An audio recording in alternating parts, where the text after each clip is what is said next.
You know, I wasn't going to do the second part on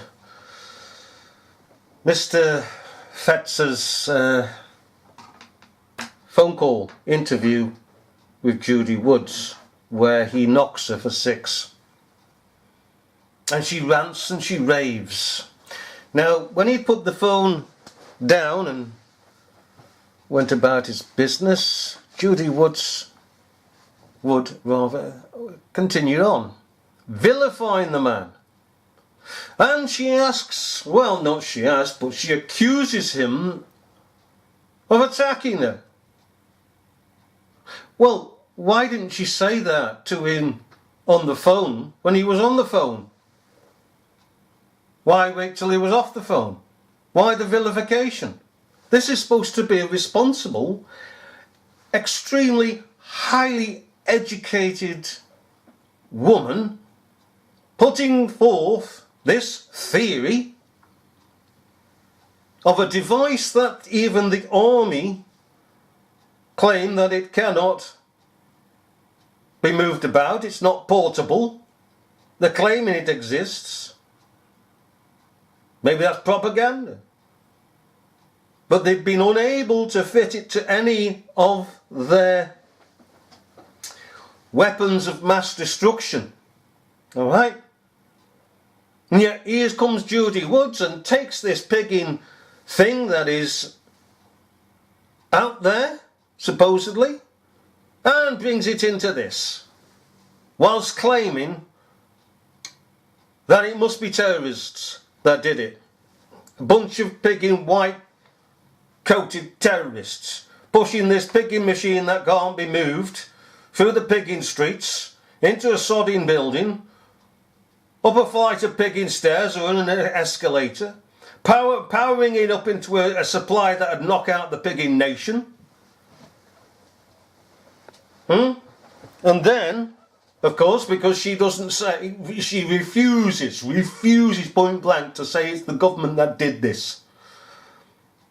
So she falls back, has to fall back to the position that terrorists did it. You can't have anything else.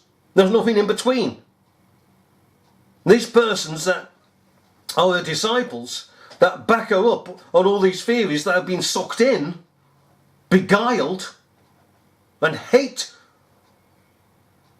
the very idea that they should be beguiled into this cult-like association.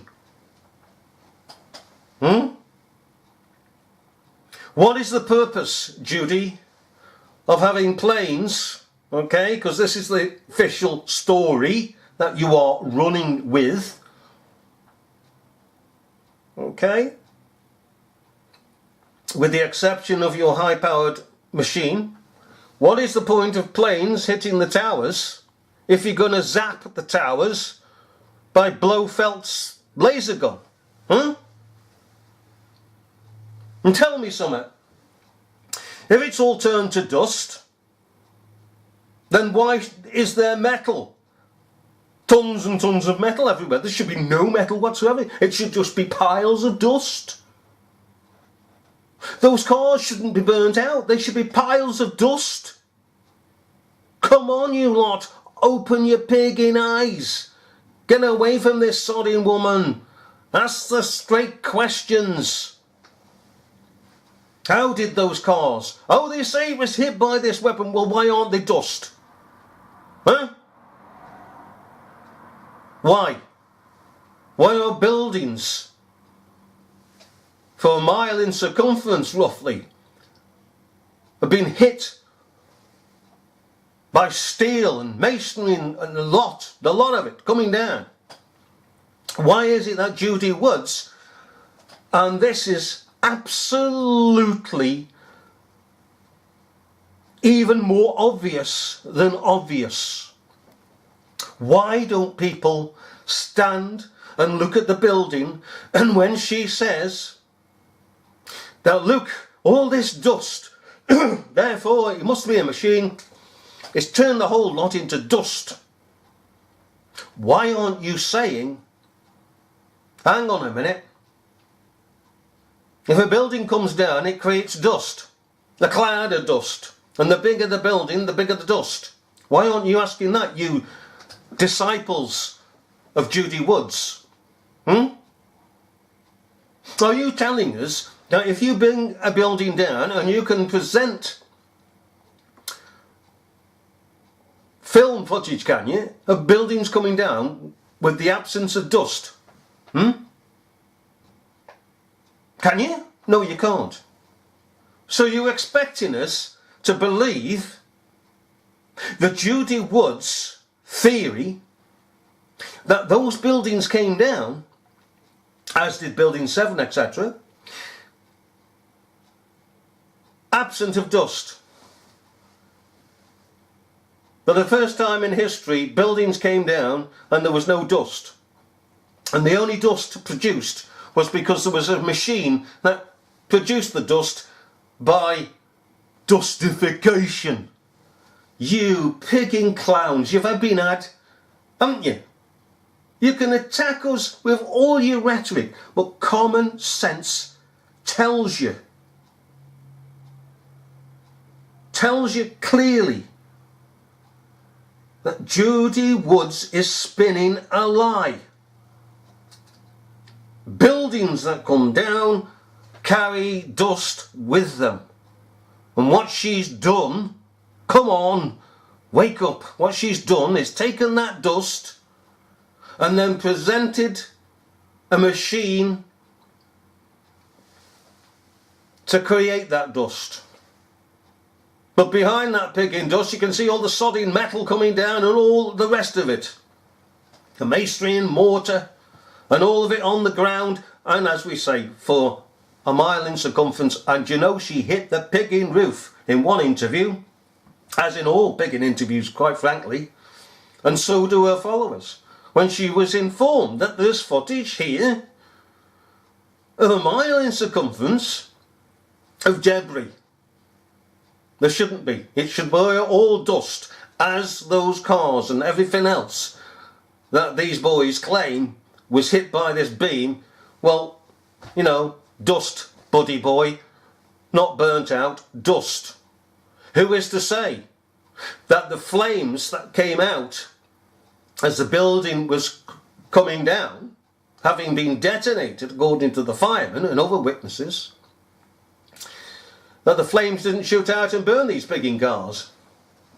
These are massive buildings, massive buildings. I wish people would sit down and use their pigging common sense. And you know something? If they sat pigging down, we wouldn't have the sodding cults, and we wouldn't have to face these buggers, and we say to them, this is a pack of lies. This cult like you're in. No, it isn't. We can justify it. My teacher says this, my teacher says that. I don't give a damn what your teacher says. Use your pigging common sense. God gave you common sense. He gave you reason. Use your pigging reason. Don't be sucked in by this. But no, they carry on. They carry on. And those disciples of Judy Woods will carry on. And it's not us that they're getting at. It's the actual common sense. The truth in common sense. And when, like Judy Woods, are faced with common sense, they go bananas. Absolutely bananas. And they show themselves disciples of Judy Woods because she goes bananas. They go bananas. And you know what happens by going bananas? The PhDs and the BBCs and the THDs and all the pigging lot that she has goes out the pigging window. She can't communicate by reason because she knows that what she's saying is fiction, and neither can her disciples. It's all fiction. Very craftily put together, but still fiction. I've had to deal with many fictions, gone to court, and the fiction has been presented and looks and appears to be fact, that the other side has got truth on its side. But as soon as you put common sense to that, it falls apart. And the buggers are running around trying to get, the opposition's trying to get something. And you're going, right mate, we're standing here in this court, you've got to tell the truth, but you won't tell the truth because you're here specifically to tell lies. And then of course the judge comes in and this bugger's at it.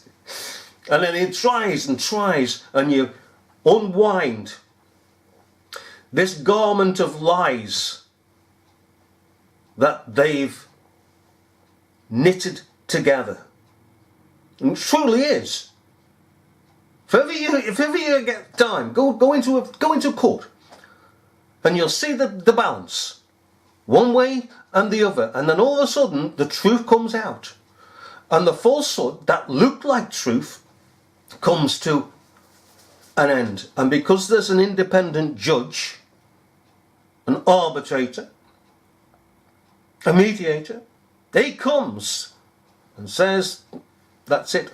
Or there is a jury there, there is a jury there. Weighs it up.